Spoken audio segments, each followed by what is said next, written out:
5 KG jalebi மீன் வறுவலுங்க. வாங்க இப்படி பார்த்துடலாமா?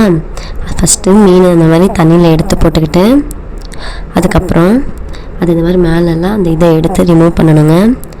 அதுக்கப்புறம் எங்கள் அக்கா தான் வந்து உள்ளே இருக்கிறதெல்லாம் வந்து எடுத்து க்ளீன் பண்ணாங்க. எனக்கு அவ்வளோ க்ளீன் பண்ண தெரியாது. அதுக்கப்புறம் க்ளீன் பண்ணி கொடுத்தாங்க. நான் சிஸ்டர் வச்சு சைடில் இருக்கிற அந்த இதெல்லாம் கட் பண்ணி எடுத்தேன். அதுக்கப்புறம் உப்பை போட்டு கல்லுப்பை போட்டு எல்லா மீனையும் எடுத்து இந்த மாதிரி போட்டு மிக்ஸ் பண்ணிவிட்டு உப்பில் ஒரு 10 நிமிஷம் கழித்து தண்ணியை ஊற்றி உள்ளே கருப்பாக இருக்குங்க, அதை வாஷ் பண்ணி ரிமூவ் பண்ணி எடுத்துகிட்டு இந்த மாதிரி ஒரு 2 டைம்ஸ் வந்து தண்ணியில் வந்து நல்ல தண்ணியில் வாஷ் பண்ணி எடுத்துக்கோங்க. அதுக்கப்புறம் மிளகாய்த்தூள், சாம்பார் பொடி, கரம் மசாலா, உப்பு, லெமன் ஜூஸு, கார்ன்ஃப்ளவர் மாவு, மணக்காட்டு மசாலா கொஞ்சம் இருந்துச்சு, அதையும் ஆட் பண்ணிவிட்டு எண்ணெய், இது எல்லாமே ஃபுல்லாக நல்லா மிக்ஸ் பண்ணிக்கோங்க.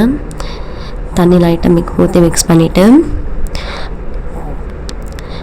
அதுக்கப்புறம் மீன் மேலே ஃபுல்லாக இந்த மசாலா போட்டுட்டு ஃபுல்லாக அந்த மாதிரி நல்லா மிக்ஸ் பண்ணி எடுத்துக்கோங்க. அதுக்கப்புறம் கடைசியாக அரிசி மாவு போட்டு இந்த மாதிரி கலக்கி எடுத்துக்கோங்க. அவ்வளோதாங்க. அதுக்கப்புறம் ஒரு 1/2 hour கழிச்சு எண்ணெயில் கொஞ்சம் கொஞ்சமாக போட்டு எடுத்து பொரித்து சாப்பிட்லாங்க. ஆனால் ஜிஞ்சர் கார்லிக் பேஸ்ட்டு போட மறந்துட்டேன். அது போடாமலே வந்து சூப்பராக இருக்குது டேஸ்ட்டு. ஆனால் ரொம்ப கஷ்டமாக இருந்துச்சு. ஜிலேபி மீன் தாங்க இந்த க்ளீன் பண்ணுறது அப்படின்னாலே அது ஒன்று மட்டும்தான், அந்த மீன் மட்டும்தான் ரொம்ப கஷ்டமாக இருக்கும் க்ளீன் பண்ணுறதுக்கு. அதுக்கப்புறம் பொரிச்சாச்சுங்க. டேஸ்ட்டும் சூப்பராக இருந்துச்சு.